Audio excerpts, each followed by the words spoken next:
خدا باپ اور بیٹے اور القدس کے نام سے آمین۔ بہار کالونی کوٹ لکھپت لاہور سے میں اینڈرو اسحاق آپ کی خدمت میں حاضر ہوں۔ مسیح میں آپ سب کی سلامتی ہو۔ میرے عزیزو، آئیے ہم خداوند اپنے خدا کا شکر کریں جس نے آج کا یہ خوبصورت دن ہماری زندگی میں بڑھا دیا۔ تو آئیے عزیزو، ہم آج کے دن کا آغاز بائبل مقدس میں سے پاک ماں کیتھولک کلیسیا کی چنی ہوئی تلاوتوں سے کرتے ہیں۔ آج مورخہ 27 نومبر 2023 کی مخصوص تلاوتیں۔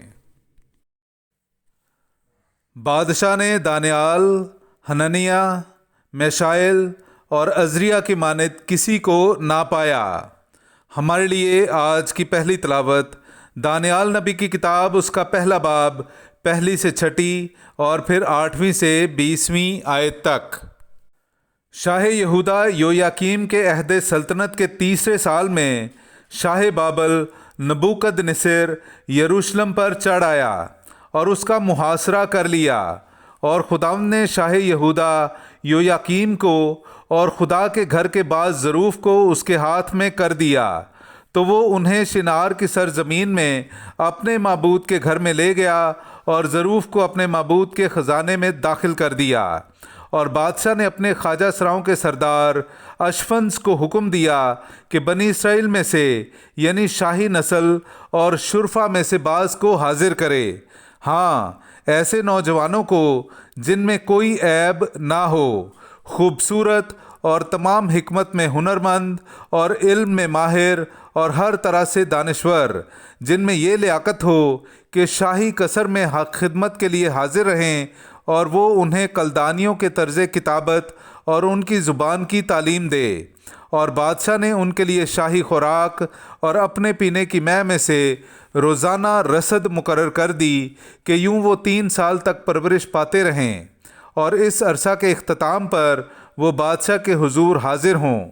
پس ان کے درمیان بنی یہودا میں سے دانیال اور حنانیہ اور میشائیل اور عزریہ تھے۔ اور دانیال نے اپنے دل میں ارادہ کیا کہ اپنے آپ کو شاہی خوراک سے اور اس کے پینے کی مے سے ناپاک نہ کرے، اور اس نے خواجہ سراؤں کے سردار سے عرض کی کہ میں اپنے آپ کو ناپاک کرنے سے معذور رکھا جاؤں۔ اور خدا نے دانیال کو خواجہ سراؤں کے سردار کی نگاہ میں مقبول اور محبوب ٹھہرایا۔ تو خواجہ سراؤں کے سردار نے دانیال سے کہا کہ میں اپنے آقا بادشاہ سے ڈرتا ہوں، جس نے تمہارے لیے کھانا اور پینا مقرر کیا ہے۔ اگر وہ تمہارے چہروں کو تمہارے ہم عمر جوانوں سے دبلا دیکھے گا تو تم میرے سر کو بادشاہ کے سامنے خطرے میں ڈال دو گے۔ تب دانیال نے اس داروغے سے کہ جسے خواجہ سراؤں کے سردار نے دانیال اور حنانیہ اور میشائیل اور عزریہ پر مقرر کیا تھا، کہا کہ 10 دن تک تو اپنے خادموں کا امتحان کر اور ہمیں کھانے کو ساگ پات اور پینے کو پانی دے، پھر تیرے سامنے ہمارے چہرے دیکھے جائیں اور ان جوانوں کے بھی جو شاہی کھانا کھاتے ہیں۔ تب جیسا تو مناسب سمجھے اپنے خادموں سے ویسا ہی سلوک کر۔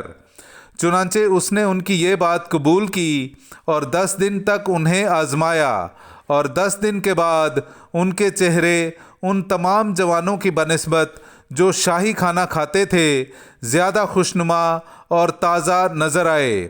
تب داروغے نے وہ خوراک اور مے جو ان کے کھانے پینے کے لیے تھی موقوف کر دی اور انہیں ساگ پات ہی کھانے دیا۔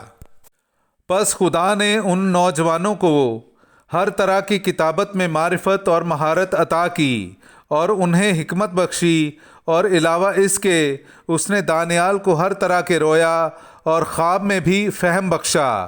اور جب بادشاہ کے حکم کے مطابق ان کے حاضر ہونے تک کے دن تمام ہو گئے تو خواجہ سراؤں کے سردار نے انہیں نبوکد نصر کے سامنے حاضر کیا، اور بادشاہ نے ان سے گفتگو کی تو ان سب میں سے اس نے دانیال اور حنانیہ اور میشائیل اور عزریہ کی مانند کسی کو نہ پایا۔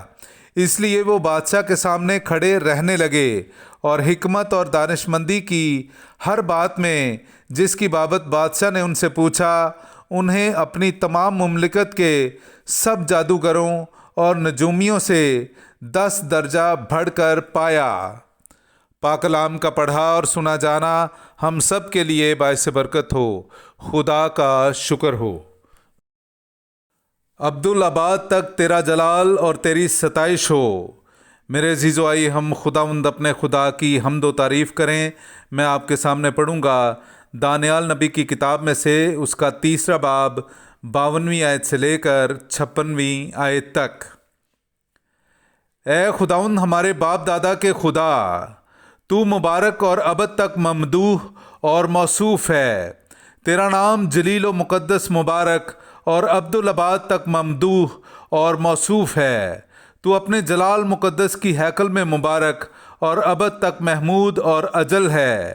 تو اپنی سلطنت کے تخت پر مبارک اور ابد تک ممدوح اور موصوف ہے، اور جو کروبیوں پر تخت نشین ہو کر گہراؤں پر نظر کرتا ہے، تو مبارک اور ابد تک محمود اور موصوف ہے۔ تو آسمان کی فضا میں مبارک اور ابد تک محمود اور جلیل ہے۔ پاک کلام کا پڑھا اور سنا جانا ہم سب کے لیے باعث برکت ہو۔ خدا کا شکر ہو۔ ہاللویا۔ جاگتے رہو اور تیار رہو، کیونکہ تم نہیں جانتے کہ ابن انسان کب آئے گا۔ ہاللویا۔ میرے عزیزو، آئیے ہم آج کا انجیلی اقتباس سنتے ہیں۔ انجیل مقدس بمطابق مقدس لوکا اس کا 21واں باب 1 آیت سے لے کر 4 آیت تک۔ اور اس نے آنکھ اٹھا کر ان دولت مندوں کو دیکھا جو اپنی نظریں خزانے میں ڈالتے تھے، اور ایک کنگال بیوہ کو بھی اس میں 2 پیسے ڈالتے دیکھا۔ اس پر اس نے کہا، میں تم سے سچ کہتا ہوں کہ اس کنگال بیوہ نے سب سے زیادہ ڈالا ہے، کیونکہ ان سب نے اپنی بہتات میں سے نظروں میں ڈالا، مگر اس نے اپنی مفلسی میں اپنی ساری پونجی جو تھی ڈال دی ہے۔ پاک کلام کا پڑھا اور سنا جانا ہم سب کے لیے باعث برکت ہو۔ خدا کا شکر ہو۔